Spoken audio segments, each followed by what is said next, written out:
대반열반경의 이제 거의 마지막 부분을 가면 이제 부처님께서 돌아가시면서 이제 유언, 유훈 이래 하죠. 유언의 말씀을 남기시는데 이제 몇 가지 주제가 있습니다만은 그때 첫 번째가 내가 죽는다 해도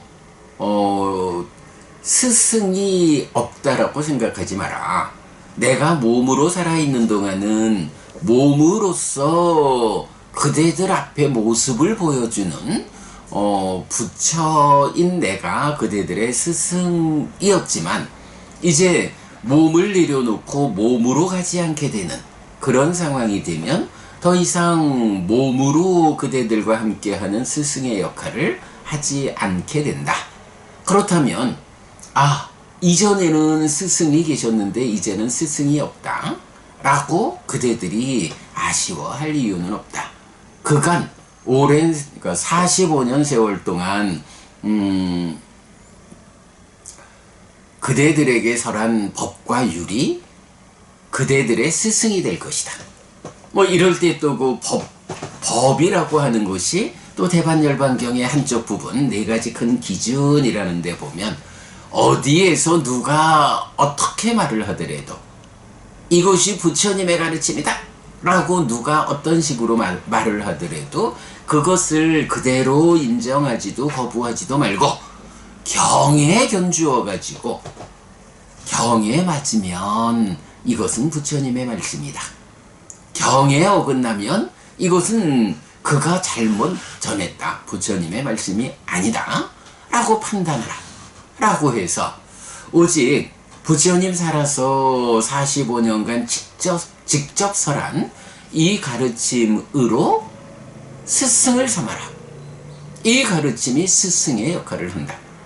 달리 말하면 부처님이 몸으로서의 삶을 마감하고 몸으로 가지 않는 완전한 열반을 하게 되면 그 이후는 부처님이 살아서 설한 그 45년의 가르침이 그대로 부처님의 역할을 한다. 스승의 역할을 한다. 이렇게 말씀하시죠. 그래서 이런 돌아가시면서도 끝내 세상을 위해서 알려주시는 말씀.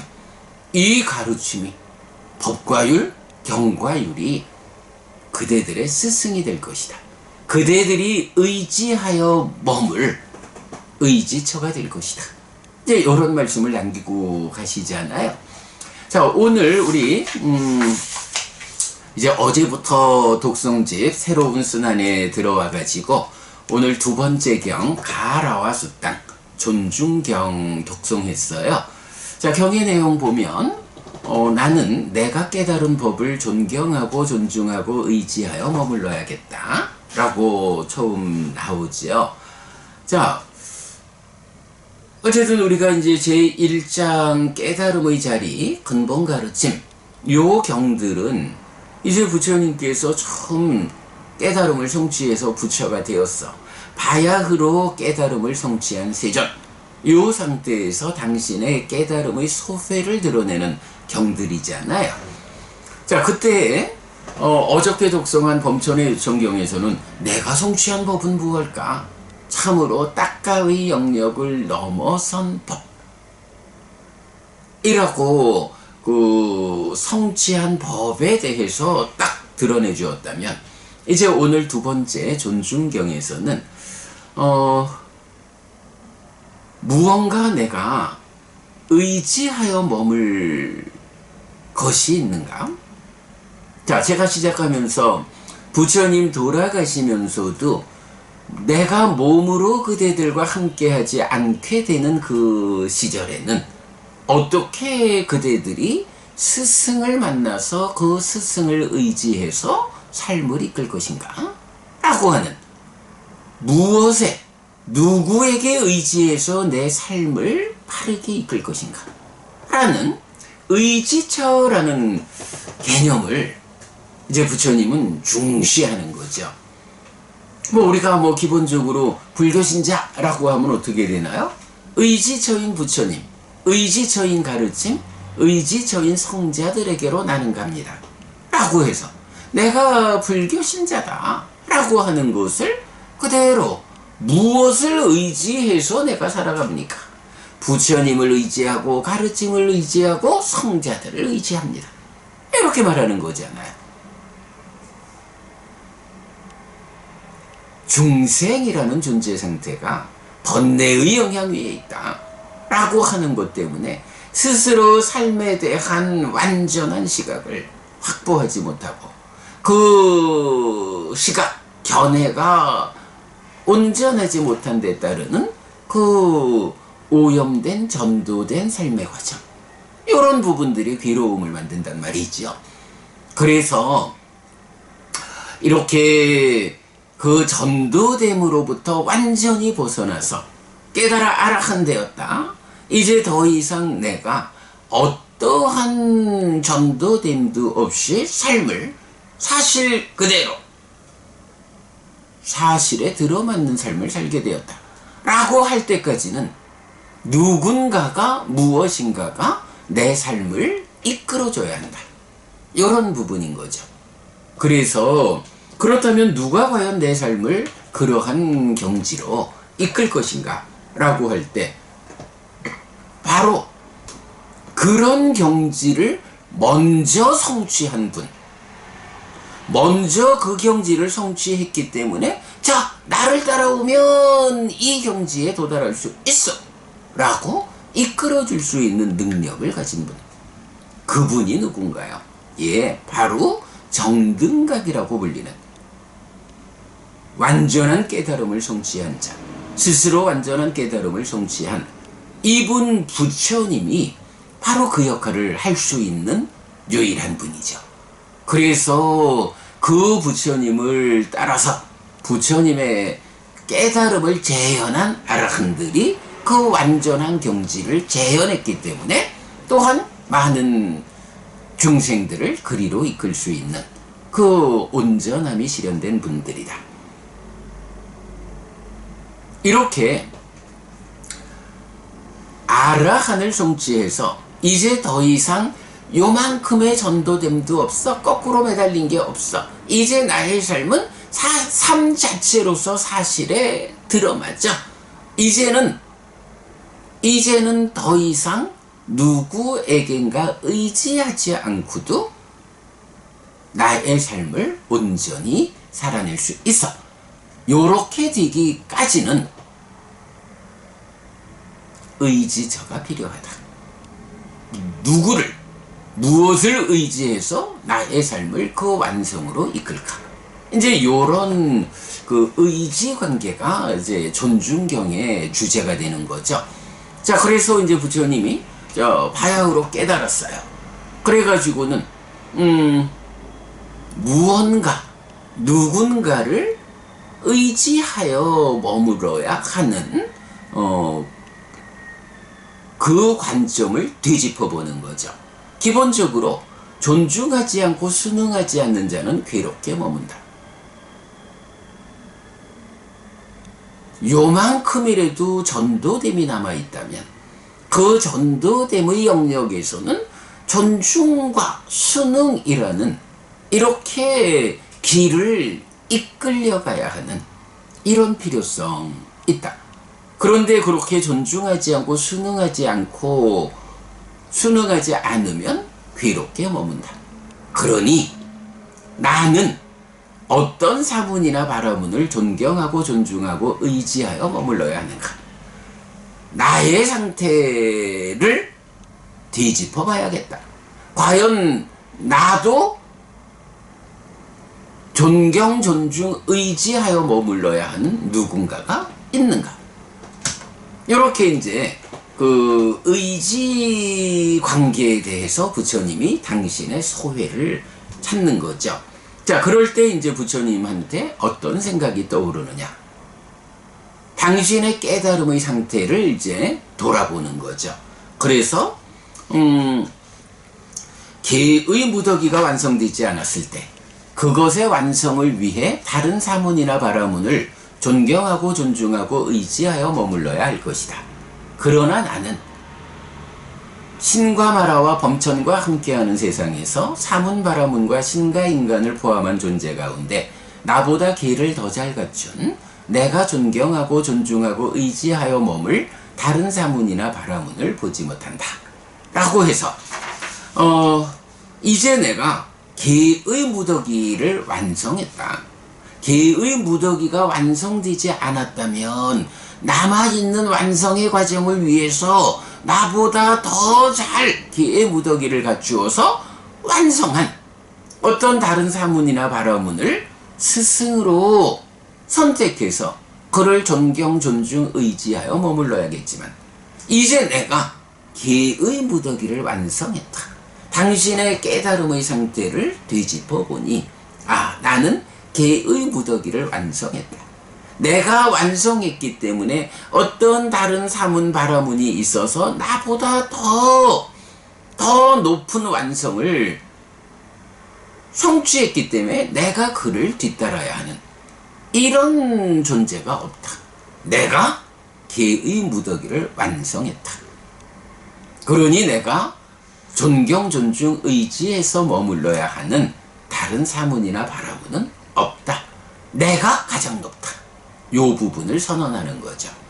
그래서 동일한 이야기를 개의 무더기에 이어서 삼매의 무더기, 지혜의 무더기, 해탈의 무더기, 해탈지견의 무더기.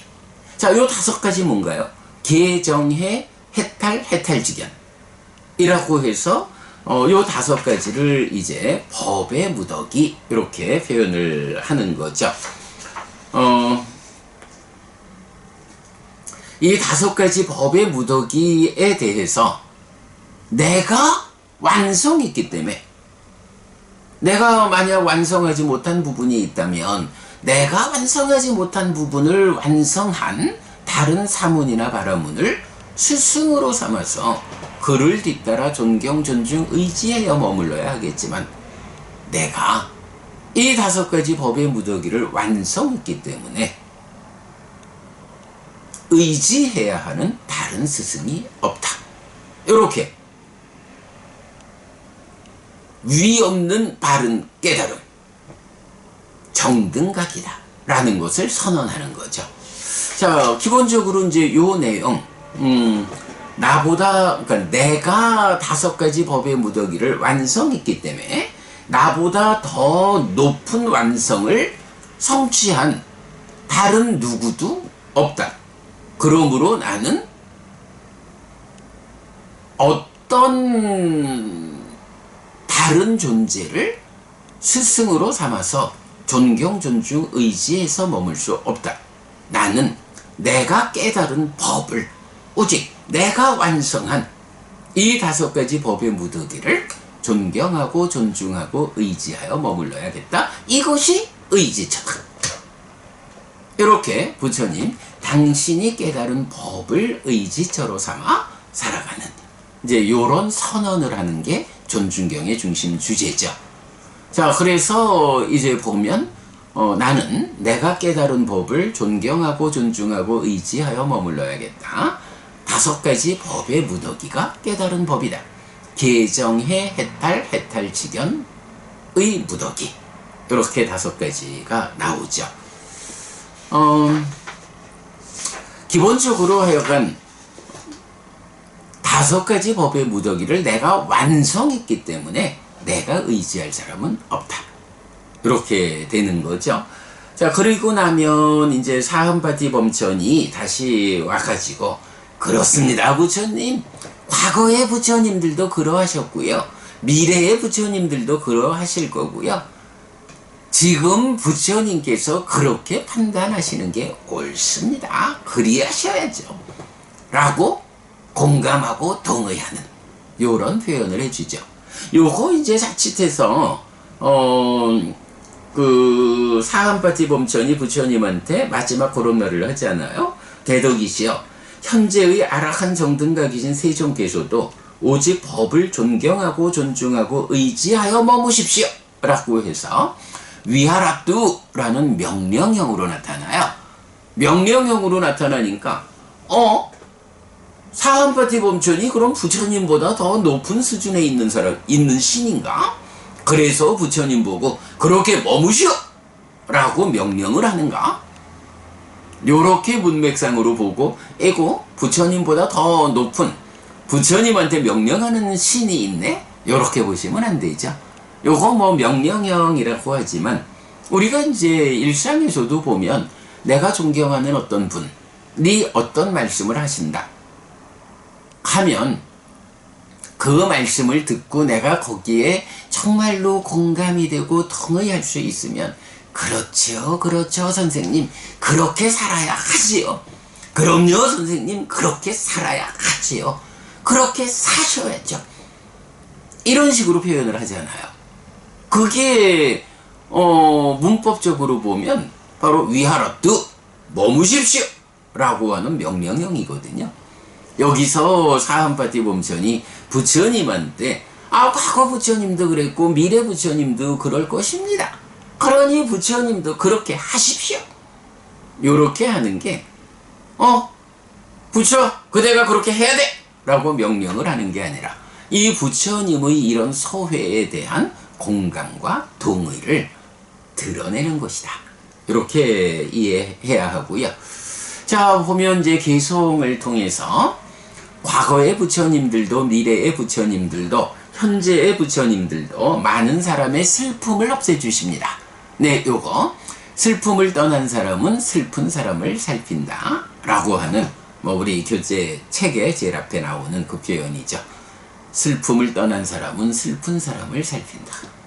요거 부처님이 당신 혼자 슬픔을 떠나고 가셨어 이러면 내 삶에 아무 의미가 없겠지만 혼자 떠나서 가신 게 아니라 당신이 떠난 그 슬픔을 아직 슬픔을 떠나지 못한 다른 사람들을 위해서 슬픔을 떠난 경지로 이끌어준다. 세상에 많은 사람들이 아직도 슬퍼하고 있구나 라고 살펴서 그들의 슬픔을 없애주는 일, 바로 이 일에 의해서 그분을 내가 스승이다, 부처님 하면서 존중하고 존경하고 의지하여 머무는 이런 관계가 성립하는 거죠. 모두 바른 법을 존중하며 머물고 그렇게 머물 것입니다. 이것이 부처님들의 법의 성품입니다. 라고 해서 부처님들의 법이라는 게 그런 성품이 있어요. 그거 어떤 사문 바라문이 있어서 그를 뒤따르는 거 아니고 당신이 완성했기 때문에 그 완성한 개정의 해탈직연이라는 이 법의 무덕이 바른 법을 존경하며 머물고 그렇게 머문다. 이게 부처님들의 법의 성품이다. 달리 말하면 이렇게 법을 완성하신 분들이 부처님이다. 이렇게 말하는 거죠.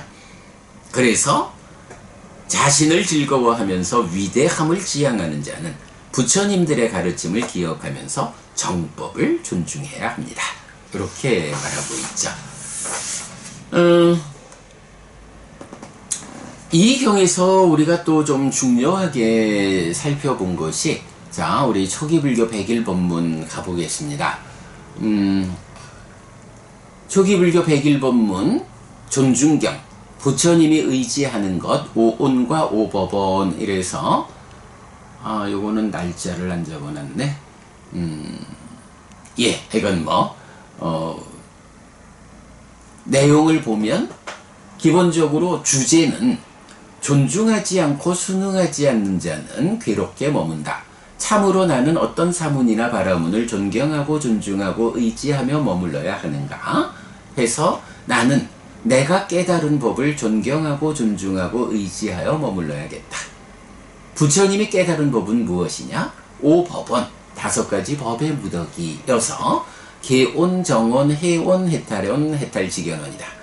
여기는 안 적어놨지만 놓치면 안 되는 게 왜 그러하냐 하면 이 5가지 법을 부처님이 완성했기 때문에, 완성하지 못했을 때는 더 높은 수준을 성취한 다른 사문이나 바라문을 의지해야 하지만 내가 완성했기 때문에 이 완성보다 더 높은 경지는 없다.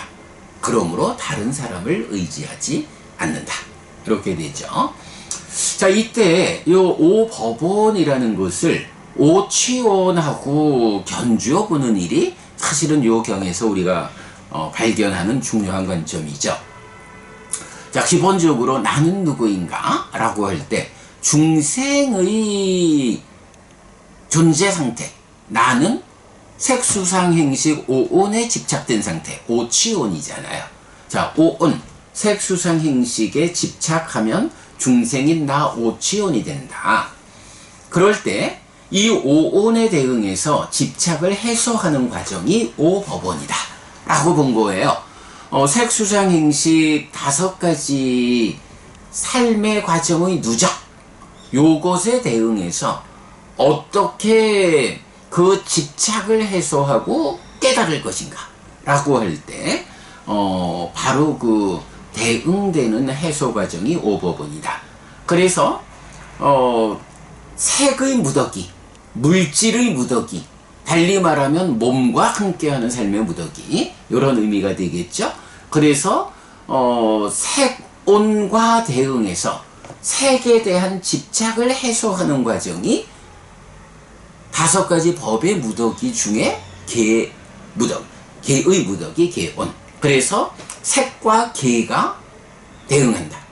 뭐 기본적으로 약간 색이라고 할 때는 물질 세상하고 몸이라고 하는 나의 몸도 색이죠.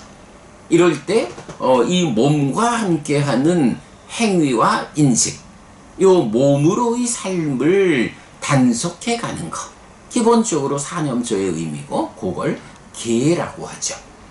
그런가 하면 색에 이어지는 수, 느낌을 집착하는 이 수치온, 느낌에 대한 집착에 어떻게 대응하느냐라고 하니 삼매로서 대응한다. 그래서 우리 입칠승령경에서 계속 보았지만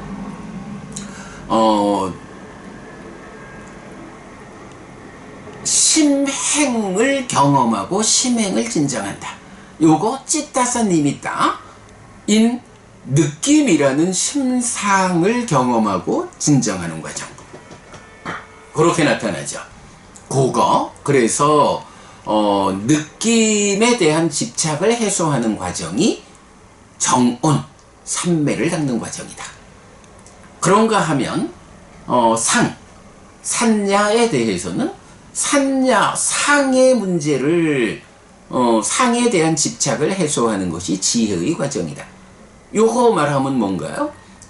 2차 인식에서 공동주관으로 참여하는 상, 요 자리가 윗바사나의 자리, 지혜의 성숙을 통해 가지고 상을 단속하는 과정, 요게 이제 삼매로서 올라가는 그 과정, 심행을 진정하는 과정이면서 그 진정하는 그 자리에서 지혜로서 보아 벗어나는, 네, 요 과정이 이어서 상을 제어하는 과정이 지혜다. 근데 상에 대한 집착을 제어한다는 게 달리 말하면 뭔가요? 상라가정이라는 전도된 상태에 있는 걸 번뇌라고 하잖아요. 그 번뇌를 부수는 과정, 누진의 과정이 바로 지혜의 역할, 윗바사나의 과정, 이렇게 되는 거죠.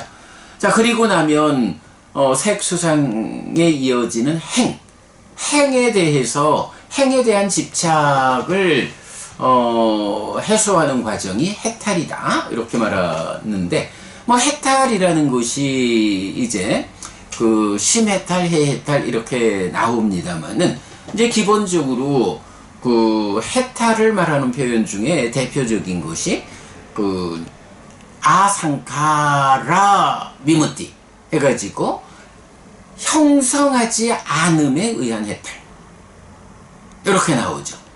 행이라는 거. 신행, 구행, 의행, 신구의 삼행, 오온의 상은 유위에서 형성한다. 신행, 구행, 의행 이렇게 나오잖아요. 그렇게 유위에서 형성하는 요 작용을 행이라고 하는데, 해탈은 바로 그 유위에서 형성하는 일을 하지 않는 것, 형성하지 않음에 의한 해탈, 요런 표현이죠. 그래서 행에 대한 집착, 행치온에 대한 대응이 해탈온이다 라는 거고요. 그 다음에 식에 대한 대응이, 식에 대한 집착의 해소 과정이 해탈직연이다 라고 하는 것. 요건 뭐 우리가 심의식 이럴 때 사념처 사마타 윗바사나라는 수행의 기법이, 사념처는 사띠의 완성과정, 사마타는 삼매의 완성과정, 윗바사나는 지혜의 완성과정, 이러면서 이것이 그대로 사념처 사띠의 완성과정은 몸과 함께하는 영역에 서 문제를 해소하는 과정, 그러니까 마음으로 보면 몸과 함께하는 의의 제어. 그런가 하면 사마타 삼매의 완성이라는 것은 심해탈로 대표되는 마음에서 심, 찢다의 문제를 해소하는 과정.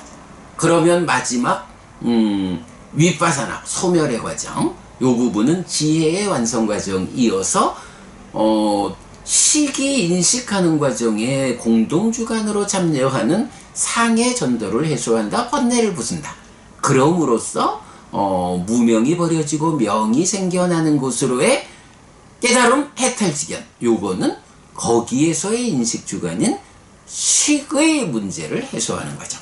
이렇게 사념처 사마타 윗바사나, 사띠 사마디 빠냐의, 그러니까 마노 찢다 윈냐나, 요런 대응 관계를 보여주죠. 그래서 식에 대한 집착, 식치온의 문제를 해소하는 과정이 해탈직연.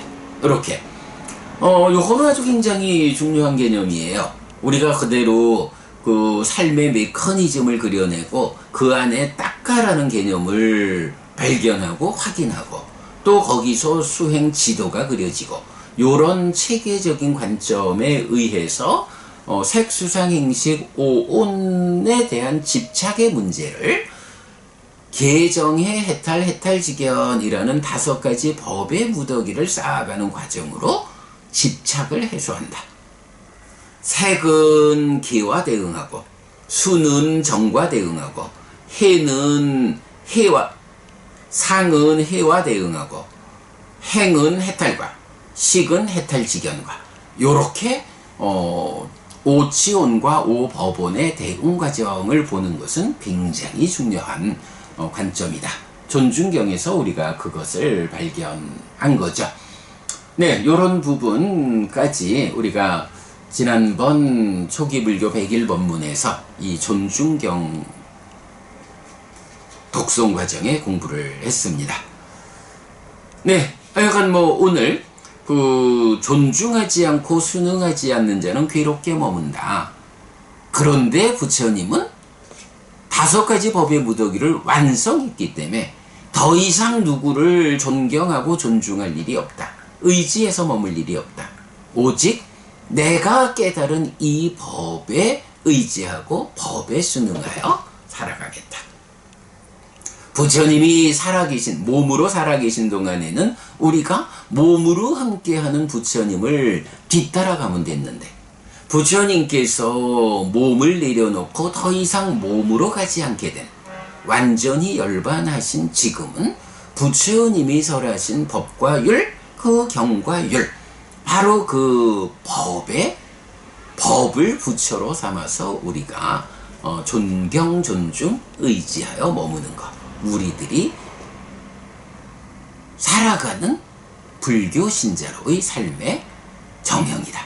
네, 요렇게까지 오늘 존중경 공부했습니다. 자, 여기까지 하고 이제 이어서 오늘 포살일입니다. 포살 시작하도록 하겠습니다.